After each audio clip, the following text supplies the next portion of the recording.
We want to continue our live coverage of that Gulf oil spill. Again, it was a year ago today that tar balls and other impacts of the Gulf oil spill began to be felt here in Florida.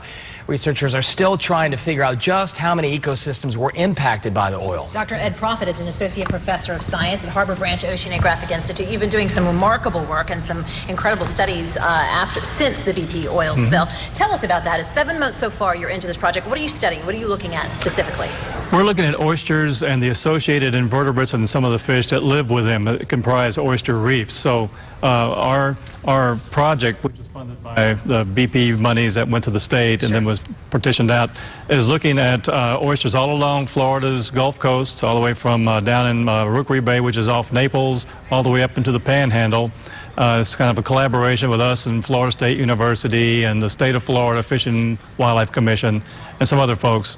And we're looking at the ecology of the oysters and the invertebrates, we're looking at size, growth, reproductive output, and especially colonization by new invertebrates in the larvae, because we're thinking that perhaps the oil at sea, you know, it was out there for such a long time, may have affected the juveniles that were at sea at that time, and you know the larvae would be recruiting into the new sites or the reefs now, and we'll be picking that up and seeing how much colonization has been affected, if any. In layman's terms, that means just what are we going to see in the next 6 to 8 months that's or right. a year? Yes. You know, what's our future? Yes, it's a population event, of course, and you know we're looking to see what the next generation is going to look like.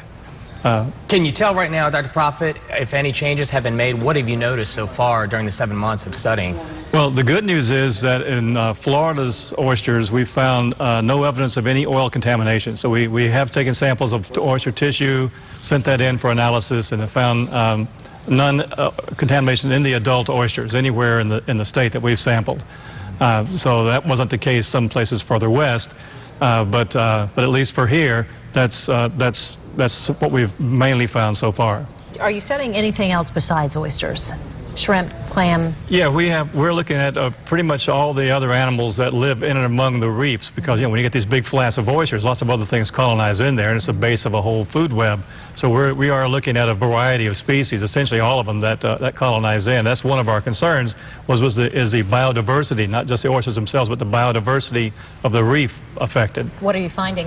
Anything preliminary? I know it's early, only 7 months into your study. It's pretty early, and we don't even have all the samples processed, but it looks to us like there are some differences between north and south. Whether that's related to the oil spill or not, we'll have to see. And being a native of New Orleans, I know, and you having lived in New Orleans for several years yourself, we saw the big firsthand change of oysters after the Gulf oil spill. What have you noticed there for the folks along the Gulf Coast, more toward Louisiana, Texas, Mississippi, that area? Yeah, well, we've been collaborating with some of the folks out there. We also are looking at essentially the population genetics of oysters all around the Gulf, which includes everything from Mexico to here, to see if there's been differences in recruitment, differences in the populations as they come in.